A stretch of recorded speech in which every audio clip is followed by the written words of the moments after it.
welcome to the GrapeSEED official podcast. It is Cindy's Corner time. We're here with episode 189. Welcome back to the show, Cindy.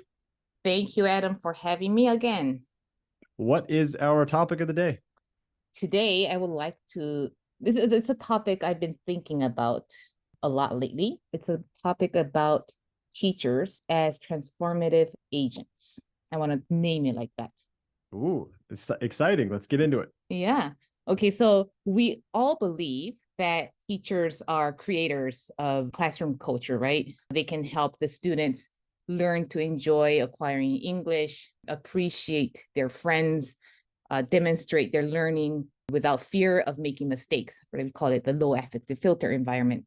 And that's the environment where the students can thrive, they feel valued, and everyone contributes to everyone's learning. However, I think teachers can also become transformative agents in the schools as well. Recently, I also witnessed a very encouraging incident where a teacher basically began changing the school's culture, or to be more precise, a principal's outlook on English education altogether. And it was a fascinating thing to see. I think many teachers, at least teachers in Japan, can relate to this, where you are passionate about helping your students acquire English. You're all gung-ho to help them learn. You know how important it is and you want to do it well. However, as you begin working at your school, your passion is soon nearly to almost drowned by all the hurdles, like hurdles include not having enough time to prepare, no resources, no time for self-development, and no time to interact with coaches or other teachers for motivation or inspiration, right? And I get that. Schools are always really, really busy. And they have a billion things going on all at once. They're dealing with children. They're not dealing with machines. They're dealing with children and their parents. And the teachers are one of the most active people I know. Yesterday, I had a teacher texting me at 9 p.m. saying, I just got off work. There's one question I want to ask, is it okay? However, one of the most significant elements that I think causes teachers to feel burnt out is when the teachers feel undervalued and underappreciated. That seems to make the teachers feel defeated, and soon their teaching becomes quote unquote okay, like just another job. You're trying to just get through it. And you have a checklist and you've done your part, and that is completely understandable. I mean, I wouldn't want to burn myself out, or nobody should, and make your life harder by getting stressed out when the upper management has no interest in what you're really trying to do or in supporting you in any way. But this story I want to share today is, however, about a teacher who was in such an environment. I don't think he even realized this. I really should interview him about this someday. So his school began using GrapeSEED around, I would say 4 years ago. The energy I got from the school then has always been mediocre and helping the students actually acquire English, or using GrapeSEED as designed to accelerate success, or helping the teachers with their self-development. This school, in my opinion, began GrapeSEED for marketing purposes, and because at that time it would match their needs. And the principal herself was not really interested in English at all. She doesn't speak it, and she doesn't understand the importance of English acquisition.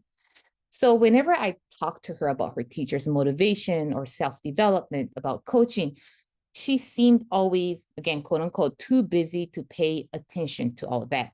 She was too busy, and she told me her teachers are too busy, and she was like, oh, we'll reach out if and whenever we need your help. And she's right. She had dozens of things on her plate, but what worked out for her was she had some outstanding teachers. However, after a year or two, they began leaving. Several of them came and went, and there was a time when the school called me, kind of sort of upset even, whenever the teachers had an issue with each other, or whenever the results weren't coming in. And it was kind of only based on the management's ignorance, really.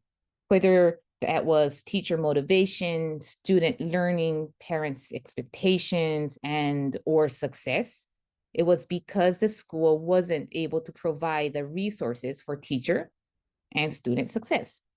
I always tried to listen to her and help her, quote unquote, fix the issue.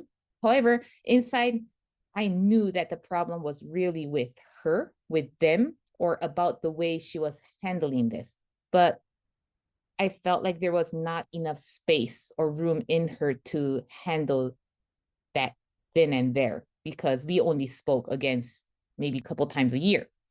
However, Lucky School, they had this one specific teacher who just kept on doing his best.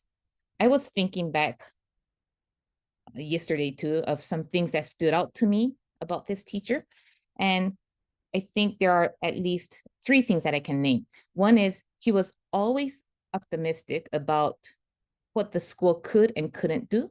Positive, optimistic or positive as in taking things positively instead of complaining or being negative. The second thing was he would always appreciated and valued his peer English teachers.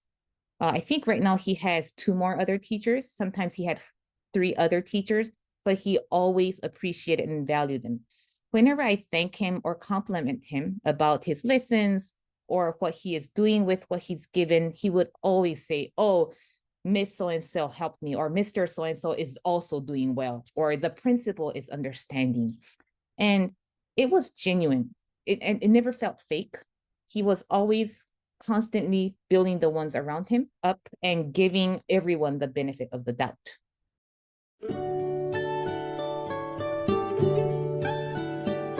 Goodbye, my friends, goodbye. I'm sad to say goodbye. It was a good day, but now I will say goodbye, my friends, goodbye. Goodbye, everyone.